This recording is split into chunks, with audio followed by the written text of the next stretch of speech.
আসসালামু আলাইকুম প্রিয় দর্শক, নিশ্চয়ই ভালো আছেন।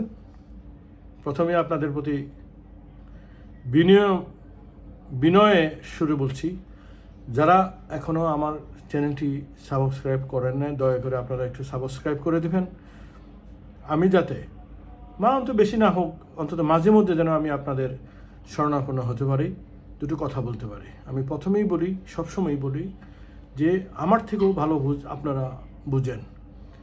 আজকাল অনেকেই কেউ চোখ যে অনলাইনের ভিতরে বিভিন্ন ফেসবুকের ঘটনাগুলো তড়িৎ গতিতে প্রকাশ হয়ে যায়, কিন্তু দেখা যায় আমরা অনেক সময় অনেক ঘটনা বলতে পারি না কোনো না কোনো কারণে।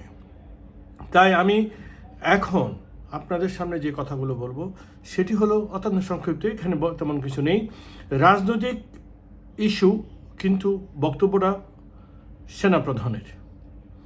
তো সেনাপ্রধান জেনারেল ওয়াকারুজ্জামান, যিনি বর্তমানে সেনাপ্রধান হয়ে আছেন, ছাত্র জনতার আন্দোলনের মধ্যে যার একটি ব্যাপক অবদান রয়েছে, সে মানুষটি নিয়েই দুটি কথা বলতে হয়। ভাবলাম হয়তো বলবো না, যদি আবার জানেন তো কোনো না কোনো কিছু, তবে পত্রিকার উদ্ধৃতি দিয়েই আমি দুটা কথা বলবো। সেটি হলো ওনার প্রতি সশ্রদ্ধ সালাম, ওনার প্রতি যথেষ্ট শ্রদ্ধা এবং সম্মানের সাথে রেখেই বলছি যে আপনি ভবিষ্যতে কি হবেন সেটা জানি না। ভবিষ্যতে কি রাজনীতিবিদ হবেন, নাকি অবসর হওয়ার পরে নাকি চুপ থাকবেন, সেটা একান্ত ব্যক্তিগত ব্যাপার আপনি। কিন্তু আওয়ামী লীগের রাজনীতির সাথে জড়িত কিংবা অন্য কোনো বর্ণবিশেষ ব্যক্তি, তারা নাকি আশ্রয় চেয়েছেন সেনাবাহিনীর কাছে বিভিন্ন জায়গায়। হয়তো ঢাকা সেনানিবাস হতে পারে, কুমিল্লা হতে পারে, বগুড়া হতে পারে, সাভার হতে পারে, নানান জায়গায়, যশোর হতে পারে। কোনো না কোনোভাবে সেনাবাহিনীর কাছে তারা আশ্রয় চেয়েছেন। তাদেরকে নিরাপত্তার দায়িত্ব আপনি নিয়েছেন। কেন নিয়েছেন সেটাও কিন্তু আপনি বলেছেন।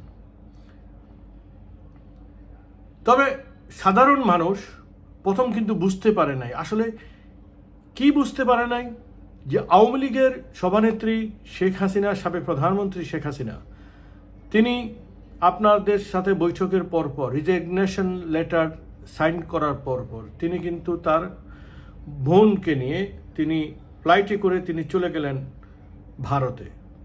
এর কয়েক মিনিট পরেই জনতার ঢল নামলো বঙ্গভবনে, প্রবেশ করলো, সংসদ ভবনে প্রবেশ করলো। ওইদিকে বিভিন্ন জায়গায় ছাত্র জনতার ঢল নামলো।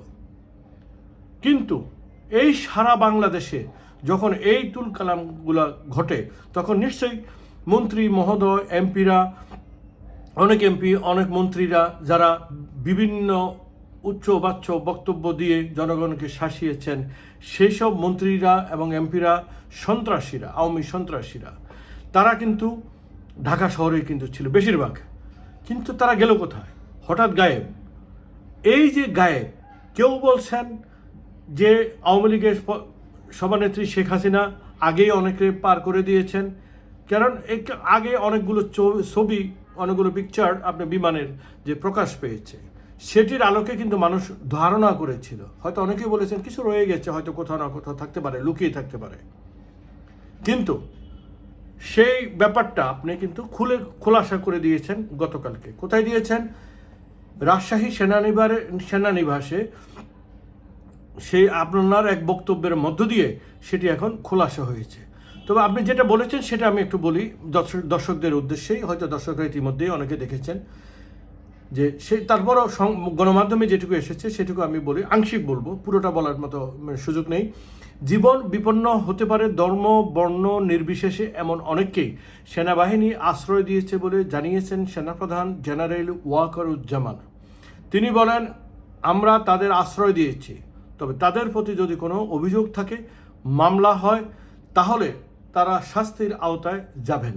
কিন্তু অবশ্যই আমরা চাইব না যে বিচার বহির্ভূত কোনো কাজ বা হামলা হোক। তাদের জীবনে যে হুমকি আছে সেটার জন্য আমরা তাদের আশ্রয় দিয়েছি। সে যে দলেরই হোক, যে মতেরই হোক, যে ধর্মেরই হোক, সেটা নিরাপত্তা আমরা দেখব।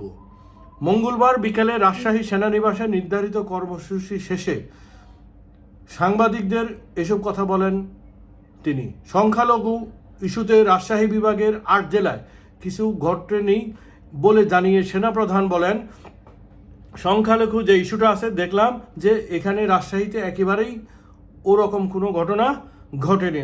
মাশাআল্লাহ, খুব ভালো একটি কথা। রাজশাহী বিভাগের 8টা জেলায় এমন কিছু ঘটেনি, এটা অত্যন্ত ভালো দিক, এবং এই যে একটা সুন্দর পরিবেশ সেটা সবসময় বজায় রাখতে হবে। আমরা অন্তর্বর্তী সরকারকে সর্বাত্মকভাবে সাহায্য করব। সরকার কিছু সংস্কার করতে চাচ্ছে এবং একটা সুষ্ঠু নিরপেক্ষ নির্বাচন করতে চাচ্ছে। সেটার জন্য আমাদের কাছে যে ধরনের সহযোগিতা চাইবে সেটা আমরা করব। সেনাপ্রধান বলেন, পরিস্থিতি অনেকটা স্বাভাবিক হয়ে এসেছে, তবে পুলিশ এখনও কিছুটা ট্রমার মধ্যে আছে। এই ট্রমাটা কাটিয়ে উঠলে পুলিশ তাদের দায়িত্বটা সঠিকভাবে পালন করতে পারবে, তখন সব আরও স্বাভাবিক হবে। তিনি বলেন, আনসার, র্যাব, বিজিবি সহ সবার সঙ্গেই কথা হয়েছে, পরিস্থিতি এখন শান্ত হয়ে এসেছে। আমি বলবো যে আইনশৃঙ্খলা পরিস্থিতি এখনও সম্পূর্ণভাবে আমাদের নিয়ন্ত্রণে। পুলিশ বিভিন্ন থানায় ইতিমধ্যে কাজ শুরু করেছে, আমরা পুলিশকে প্রোটেকশন দিয়ে যাচ্ছি। তারা সম্পূর্ণভাবে যখন কাজকর্ম শুরু করে দিবে তখন পরিস্থিতি আরও স্বাভাবিক হবে, তখন আমরা সেনানিবাসে ফেরত যাব, সেই পর্যন্ত আমরা কাজ করে যাব। জেনারেল ওয়াকারুজ্জামান আশা প্রকাশ করে বলেন, আমরা সবাই মিলে কাজ করব এবং দেশকে উন্নতির দিকে নিয়ে যাব। আমরা সুন্দর ভবিষ্যৎ দিতে চাই, সুন্দর একটা পরিবেশ, সুন্দর একটা পরিবেশ সৃষ্টি করতে চাই, ভবিষ্যতের দিকে নিয়ে যেতে চাই। সুন্দর একটা পরিবেশ সৃষ্টি হয়েছে, এই দেশকে আমরা এগিয়ে নিয়ে যেতে পারবো যদি সবাই একসঙ্গে কাজ করে। হ্যাঁ, যদি সবাই একসঙ্গে কাজ করে অবশ্যই এই বাংলাদেশটাকে আরও উন্নতর, আরও ভালো একটা রোল মডেল, এশিয়ার ভিতরে রোল মডেল হিসাবে তৈরি করা যাবে বাংলাদেশকে। এটা সম্পূর্ণরূপে আপনার এই কথাগুলোর সাথে আমরা এবং সাধারণ জনগণ হয়তো যারা রয়েছেন তারা অবশ্যই একমত পোষণ করবেন, নির্দ্বিধায়, এখানে কোনো বিভাজন নেই। তবে এখন সংক্ষিপ্ত কথা হলো যে গত পরশুদিন আপনার সাবেক বাণিজ্য উপদেষ্টা, শিল্প বাণিজ্য উপদেষ্টা সালমান এফ রহমান এবং আইনমন্ত্রী আনিসুল হককে গ্রেপ্তার করা হয়েছে কোথায়? লঞ্চে। উনি নাকি সেখান দিয়ে তারা দুজনে পালিয়ে যেতে চেয়েছেন ইন্ডিয়াতে। প্রশ্ন কিন্তু সেখানে অনেক কিছু। তারপরে গতকালকে দেখলাম আমরা, গতকালকে রাত্রে যে সাবেক ডেপুটি অ্যাটর্নি জেনারেল টুকু সাহেব, সে সাথে আইসিটি মন্ত্রী পলক, তিনি হালে তিনি অত্যন্ত পরিচিত একটি মুখ, তার বিরুদ্ধে হাজারো মানুষের প্রচণ্ড পরিমাণ ছাত্র জনতার ব্যাপক ক্ষোভ রয়েছে।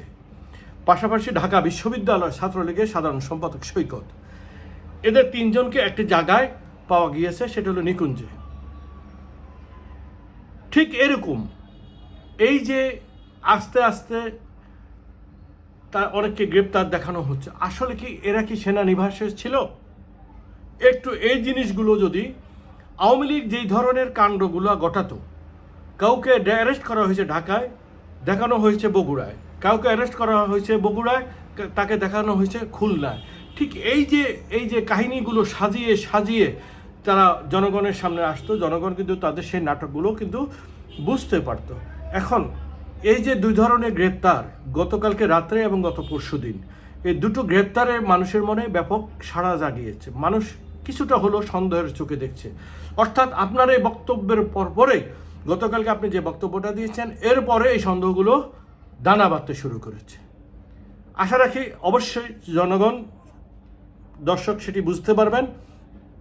আমরা মনে করি, বাংলাদেশের মানুষ মনে করে, যাদেরকে আপনারা গ্রেপ্তার করেছেন, এদের গ্রেপ্তার আপনাদের কাছে আশ্রয় চেয়েছে, ভালো কথা, আপনি আশ্রয় দিয়েছেন। যেহেতু এখন বর্তমানে অনেক নিরাপত্তা, অনেকগুলো ভালো অবস্থায় রয়েছে, তাদেরকে আপনি পুলিশের হাতে হস্তান্তর করেন। যেমন ডিবির কার্যালয় রয়েছে, বিভিন্ন জায়গায় ভালো ভালো র্যাবের কার্যালয় রয়েছে, সেখানে আপনারা হস্তান্তর করেন। এদেরকে আরাম আয়েসে আপনার ওখানে আর্মিদের খাবার খাওয়াবেন, ফ্রি খাবার খাওয়াবেন, এটা কিন্তু ভালো না। ফ্রি খাবার ভালো মানুষ খেতে পারবে, কিন্তু ক্রিমিনাল যারা, তারা কিন্তু খেতে পারবে না। তো নিশ্চয়ই যারা আপনার এখানে আশ্রয় নিয়েছে, আমরা মনে করি এখানে হয়তো অনেক ভালো ভালো রাঘব বল রয়েছে, আওয়ামী লীগের দুর্দান্ত প্রতাপশালী মন্ত্রীরা রয়েছেন, দুর্দান্ত প্রতাপশালী সন্ত্রাসীরা রয়েছেন, দুর্দান্ত প্রতাপশালী এমপিরা রয়েছেন। তো আমরা হয়তো দেখব যে এক এক করে আস্তে আস্তে হয়তো আপনার অনেককে গ্রেপ্তার দেখানো হবে, কিন্তু একবারে এদেরকে প্রকাশ করুন কারা কারা আপনার এখানে রয়েছে। তাহলে মানুষ একটু শান্তি পাবে, মানুষ বুঝতে পারবে হ্যাঁ সেনাবাহিনী আমাদের একটা মুকুট। যেভাবে সেনাবাহিনীকে বাংলাদেশের মানুষ সেলিউট দিচ্ছে এখন, আগেও দিত সাধারণ মানুষ, একমাত্র অ্যাকসেপ্ট আওয়ামী লীগ ছাড়া। যেদিন শেখ হাসিনা পদত্যাগ করেন তার আগের দিন তিনি কিন্তু বলেছিলেন যে যখন আপনারা এই সাধারণ কারফিউ জারি করা হয়েছিল, তখন শেখ হাসিনা বলেছে আমি ভালো করে জানি সেই সেনাবাহিনী কী জিনিস। তখনও কিন্তু আপনাদের বোধোদয় হয় নাই। ছাত্র জনতার আন্দোলনের মুখে তখন আপনারা বুঝতে পেরেছেন যে হ্যাঁ এই দেশের মানুষ কি চায়, তাই আপনারা বাধ্য হয়ে ছাত্র জনতার পাশে এসে অবস্থান নিয়েছেন, যার জন্য ছাত্র জনতা, সাধারণ মানুষ, অন্যান্য রাজনৈতিক দল অ্যাকসেপ্ট আওয়ামী লীগ সকলেই আপনাদেরকে সম্মান করে, আগেও করে এসেছে, ভবিষ্যতেও করবে, এখনও করবে। তাই বলছি এই ক্রিমিনালদেরকে, আওয়ামী লীগের ক্রিমিনালদেরকে আপনারা দয়া করে আর আরামাসে থাকা খাওয়ার ব্যবস্থা করবেন না। জনগণের টাকা দিয়েই কিন্তু আপনাদের এই অবস্থান চলে। সেই আমরা চাচ্ছি আর্মিতে নিশ্চয়ই আপনারা ভালো একটা আপ্যায়ন দিয়ে তাদেরকে রেখেছেন, পুলিশের মতো নিশ্চয়ই আপ্যায়ন তো আপনারা দিতে পারবেন না, কিন্তু তারা গ্রেপ্তার হয় নাই। তো আশা করি যদি মনে করেন আজকে হোক, কালকে হোক, পরশু হোক, অনেকের বিরুদ্ধে মামলা হবে, বিভিন্ন থানা ওয়ারি ভিত্তিক মামলা হবে, এলাকা ভিত্তিক মামলা হবে, তখন কি হবে? তো আল্লাহর হস্তে এখনও যারা রয়েছেন আপনাদের কাছে, দয়া করে আপনারা এদেরকে মুখোশ উন্মোচন করে দেন, তাদের লিস্ট আপনারা প্রকাশ করে দেন এবং তাদেরকে পুলিশের হাতে হস্তান্তর করে আইনের আওতায় আনার সুযোগ করে দেন। আজকে এই পর্যন্তই। আশা রাখি যারা আমার এই চ্যানেলটি দেখেন নাই, আপনারা এই চ্যানেলটিকে সাবস্ক্রাইব করে সার্বিক সহায়তা করবেন। আজকে এই পর্যন্তই। আল্লাহ হাফেজ, আসসালামু আলাইকুম। ভালো থাকবেন সকলে।